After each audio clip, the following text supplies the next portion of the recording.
मुहर की रोशनी बुझ जाने के बाद आरव और तन्वी भारी सांसें लेते हुए गुफा से बाहर निकलते हैं। बाहर रात का अंधेरा है, लेकिन हवा अजीब तरह से ठंडी और भारी लग रही है। तन्वी धीरे से कहती है, हमने उसे रोक दिया, लेकिन उस लाल प्रतीक का मतलब क्या था? आरव पत्थर पर बैठते हुए जवाब देता है, अगर ये पहला द्वार था तो बाकी कहाँ होंगे? अचानक दूर से घंटियों की आवाज आती है। कोहरे में से एक बूढ़ा साधु निकलता है, जिसकी आंखें सफेद हैं। वो कांपती आवाज में कहता है, तुम दोनों ने असंभव कर दिखाया है, मगर असली इम्तिहान अभी बाकी है। आरव चौंक कर पूछता है, आप कौन हैं? साधु, मैं सदियों से इन द्वारों की रखवाली करता आया हूँ। तुमने जिस दैत्य को रोका वो सिर्फ रक्षक था, असली राक्षस उसके पीछे इंतजार कर रहा है। साधु जमीन पर लकड़ी की छड़ी से नक्शा खींचता है। उस नक्शे में 5 जगहें चमकती हैं। वो कहता है, 5 द्वार हैं। पहला तुमने बंद किया, दूसरा उत्तर दिशा की बर्फीली पहाड़ियों में छिपा है। वहां बर्फ की रानी का वास है, जो अपने राज्य की आत्माओं को कैद कर रखती है। तन्वी की आंखें फैल जाती हैं। मतलब? हर द्वार के साथ एक नया राक्षस। साधु धीरे से सिर हिलाता है, और हर राक्षस पहले से ज्यादा शक्तिशाली होगा। आरव कमजोर शरीर उठाते हुए तलवार थाम लेता है। अगर यही हमारी किस्मत है तो हमें दूसरे द्वार तक पहुंचना ही होगा। तन्वी उसके हाथ पर हाथ रखती है, इस बार हमें और सावधान रहना होगा। पहला द्वार हमें मरते मरते मिला है। जैसे ही दोनों चलने को तैयार होते हैं, गुफा के पीछे से अजीब हंसी सुनाई देती है। वो हंसी इंसान जैसी नहीं, बल्कि बर्फ के टूटने की आवाज जैसी लगती है। साधु की आंखें डर से फैल जाती हैं। वो कहता है, लगता है दूसरे द्वार की रानी ने तुम्हारी मौजूदगी महसूस कर ली है। आरव, तन्वी और साधु ठंडी हवाओं का पीछा करते हुए पहाड़ियों की ओर निकलते हैं। रास्ता अंधेरा और वीरान है। पेड़ों पर बर्फ की मोटी परत जमी है, जबकि वहां सामान्य मौसम में बर्फ का नामो निशान नहीं होता। तन्वी कांपते हुए कहती है, ये बर्फ असली नहीं है, ये किसी अंधेरी शक्ति की है। साधु गंभीर आवाज में जवाब देता है, ये रानी की चेतावनी है। उसने जान लिया है कि शिकारी उसके दरवाजे तक आ रहे हैं। रात गहराते ही हवा में बर्फीले टुकड़े उड़ने लगते हैं। आरव अचानक देखता है कि दूर पहाड़ की चोटी पर एक आकृति खड़ी है। लंबा चोगा, चमकती नीली आंखें, और उसके सिर पर बर्फ का मुकुट। वो फुसफुसाता है, तन्वी देखो। तन्वी कांप जाती है। ये बर्फ की रानी है। वो आकृति धीरे धीरे हवा में घुल जाती है, मानो उनकी यात्रा पर नजर रख रही हो। रास्ते में उन्हें एक परित्यक्त गांव मिलता है। सभी झोपड़ियां बर्फ से ढकी हैं। अंदर लोगों की लाशें खड़ी अवस्था में जमी हुई हैं, मानो मौत के पल पर ही ठहर गई हों। तन्वी रोते हुए कहती है, ये लोग जमते जमते मर गए। साधु धीमे स्वर में बताता है, ये उसकी शक्ति है। वो आत्माओं को जमाकर अपनी कैद में रखती है, इसलिए उसका द्वार बंद करना और भी मुश्किल होगा। अचानक हवा में धीमी धीमी आवाज गूंजती है। कोई औरत गा रही है। आवाज इतनी ठंडी और खूबसूरत कि तन्वी की आंखें अपने आप बंद होने लगती हैं। आरव उसे झकझोरकर कहता है, तन्वी होश में आओ। ये उसकी जादुई आवाज है। तन्वी हाँफते हुए आंखें खोलती है। वो हमें बिना लड़े ही अपने कैद में लेना चाहती है। बर्फ का तूफान अचानक तेज हो जाता है। बर्फ की चादर से 3 विशालकाय बर्फीले सैनिक निकलते हैं। उनकी आंखें नीली चमक रही हैं, और उनके हाथों में बर्फ की तलवारें हैं। साधु चिल्लाता है, ये उसके रक्षक हैं। अगर इनसे बचे तो शायद रानी खुद सामने आएगी। आरव तलवार उठाता है और तन्वी मंत्र पढ़ने लगती है। बर्फीले सैनिक धीरे धीरे आगे बढ़ते हैं। उनके पीछे दूर पहाड़ी की चोटी पर फिर वही आकृति नजर आती है, बर्फ की रानी। इस बार उनकी ओर मुस्कुराती हुई 3 विशाल बर्फीले सैनिक बर्फ की तलवारें उठाकर आरव और तन्वी पर टूट पड़ते हैं।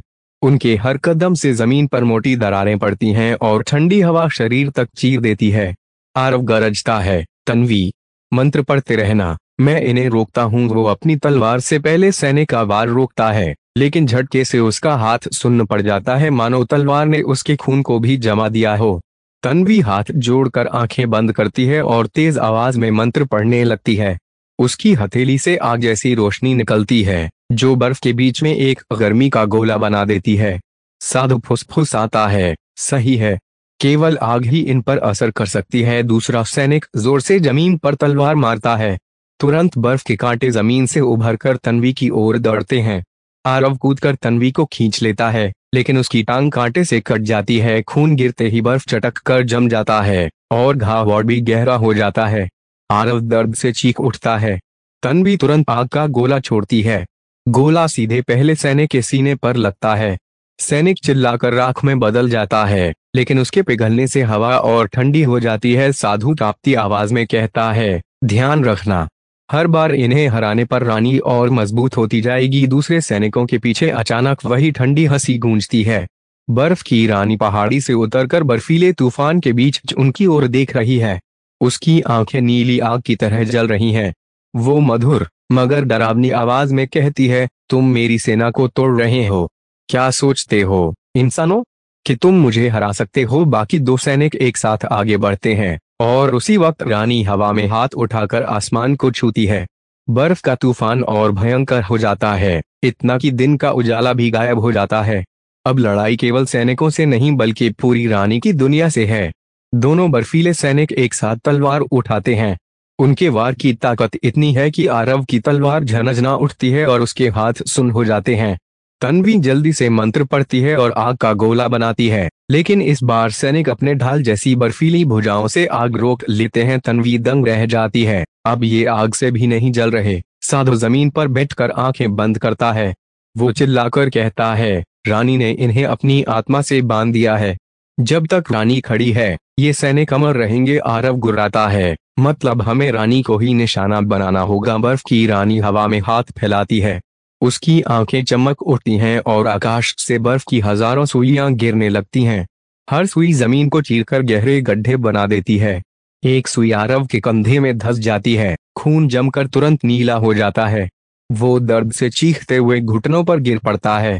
तन्वी घबराकर उसके पास जाती है। आरव, हिम्मत रखो। तन्वी जोर से मंत्र पढ़ती है और आग की ढाल बना देती है। बर्फ की सुइयां उस ढाल से टकराकर पिघलने लगती हैं, लेकिन हर बार से ढाल कमजोर होती जाती है। रानी हंसती है, कितनी देर टिक पाओगी लड़की? मेरे तूफान से कोई नहीं बच सकता। आरव खून से लथपथ खड़ा होता है।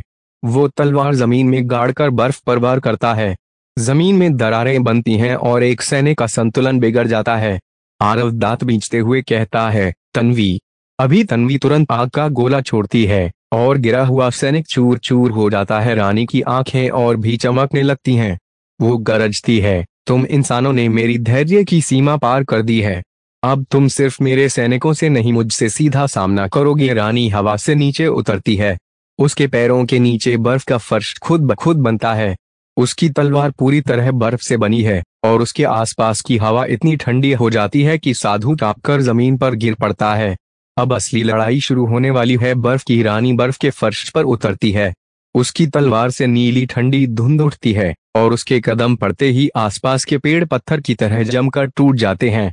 वो ठंडी मुस्कान के साथ कहती है, इतनी हिम्मत इंसानों, चलो मैं तुम्हें वो ठंडक दिखाऊं जो मौत से भी गहरी है। आरव और तन्वी तलवारें उठाकर तैयार हो जाते हैं। रानी पलक झपकते ही आरव के सामने आ खड़ी होती है। उसकी तलवार इतनी तेज चलती है कि आरव मुश्किल से रोक पाता है।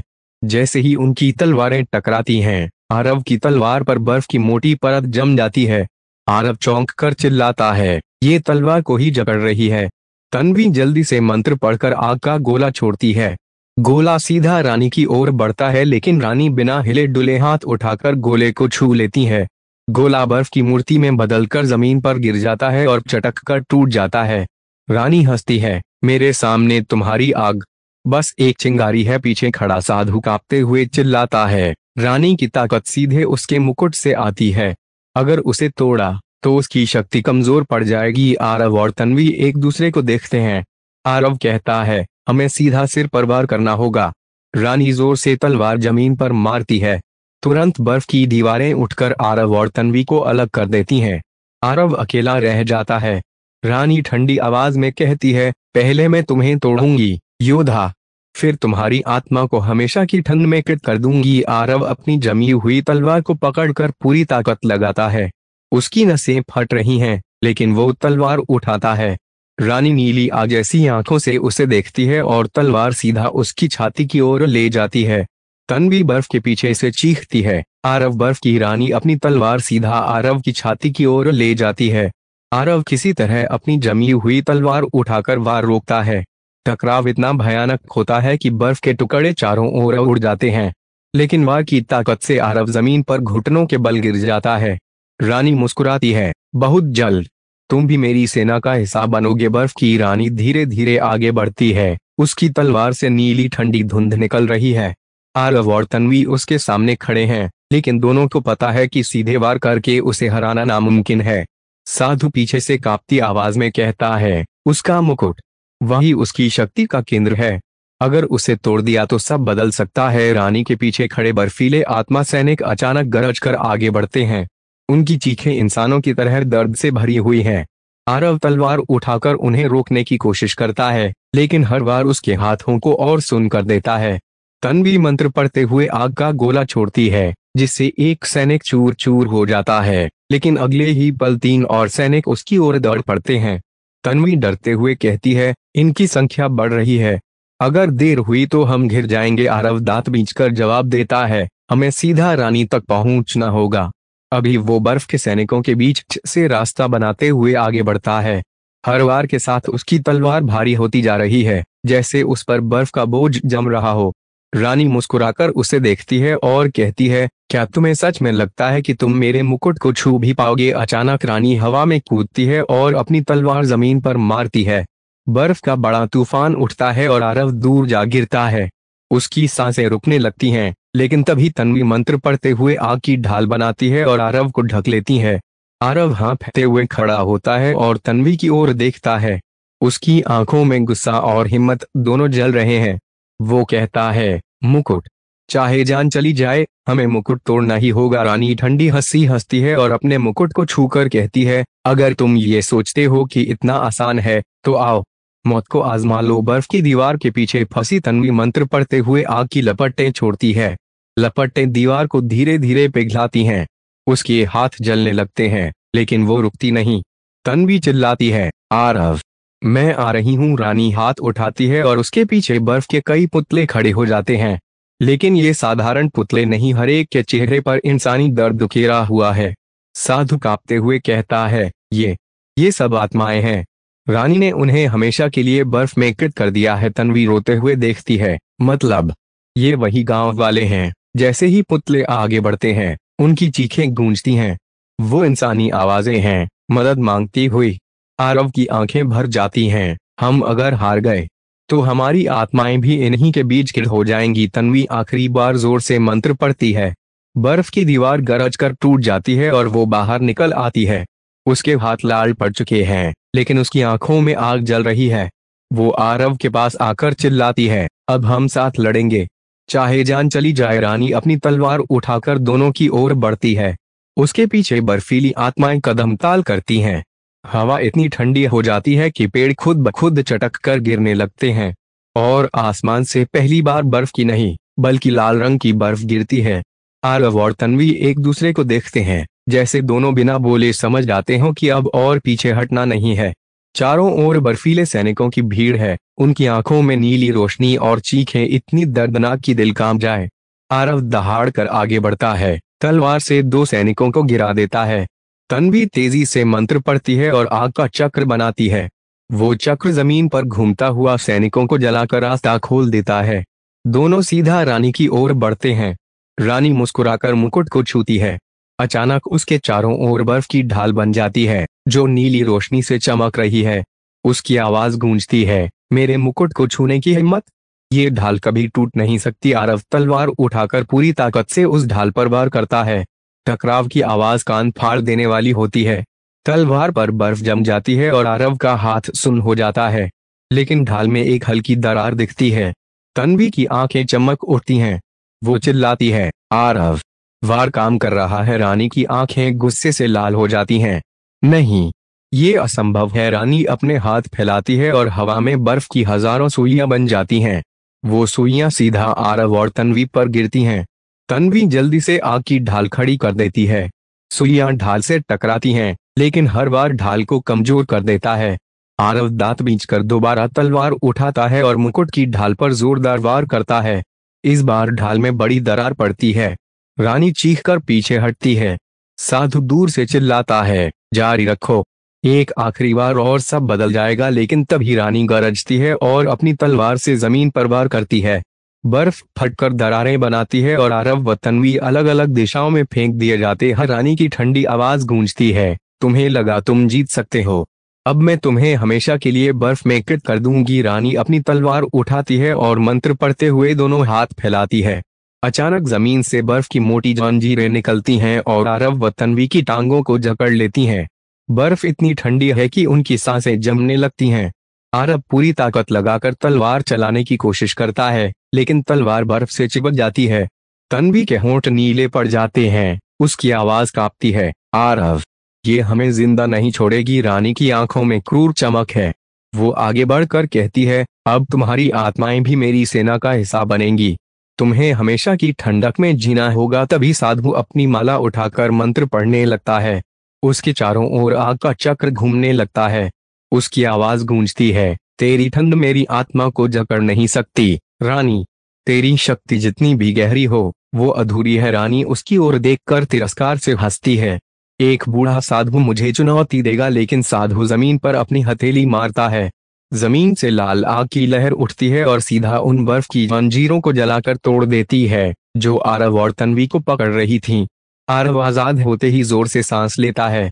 तन्वी घुटनों के बल गिरकर कांपते हुए खड़ी होती है। दोनों आश्चर्य से साधु की ओर देखते हैं। साधु की आंखें अब लाल चमक रही हैं। उसकी आवाज गहरी और भारी हो जाती है, बहुत दिन तक मैंने अपनी असली शक्ति छिपाई, लेकिन अब वक्त आ गया है कि रानी को उसके ही अंधेरे में हराऊं। रानी की आंखें सिकुड़ जाती हैं। पहली बार उसके चेहरे पर डर की झलक दिखती है। हवा अचानक भारी हो जाती है। साधु दोनों हाथ उठाकर मंत्र पढ़ता है। उसकी माला आग में बदलकर हवा में तैरने लगती है। चारों ओर लाल रोशनी फैलती है, जैसे पूरी घाटी जल उठी हो। रानी तलवार घुमाकर बर्फ का तूफान उठाती है। उसकी चीख गूंजती है, तेरी ये आग मेरी ठंड को नहीं जला सकती। दोनों की शक्तियां टकराती हैं। हवा का दबाव इतना भयानक है कि पास के पेड़ उखड़कर उड़ जाते हैं। आरव और तन्वी जमीन पर गिरकर मुश्किल से खुद को संभालते हैं। आरव हाँफते हुए कहता है, ये दोनों इंसान से कहीं ऊपर की ताकत रखते हैं। तन्वी की आंखें साधु पर टिकी हैं, लेकिन साधु जी अब तक इतना शक्तिशाली कैसे छिपा रहे हैं? रानी साधु की ओर बढ़ती है। बर्फ की सुइयां सीधा उसके शरीर में धंसाने की कोशिश करती हैं, लेकिन आग की ढाल हर सुई को राख में बदल देती है। साधु की आवाज गूंजती है, रानी, तू आत्माओं को कैद करती है और मैं उन्हें आजाद करने आया हूँ। वो मंत्र पढ़ते हुए हाथ आसमान की ओर उठाता है। अचानक आसमान में लाल आग का चक्र घूमने लगता है। उस चक्र से लपटें बरसती हैं, जो बर्फीले सैनिकों पर गिरती हैं। सैनिक चीखते हुए एक एक कर पिघलने लगते हैं। रानी गुस्से से दहाड़ती है। उसके मुकुट से नीली बिजली निकलती है और सीधा साधु पर गिरती है। साधु जमीन पर गिरता है, उसका शरीर कांप उठता है, लेकिन उसकी आंखें अब भी जल रही हैं। वो हाँफते हुए कहता है, आरव, तन्वी, याद रखो, मुकुट ही उसका असली दिल है, उसे तोड़ना ही मुक्ति है। आरव तलवार कसकर पकड़ लेता है। उसकी नजर अब सिर्फ रानी के मुकुट पर है।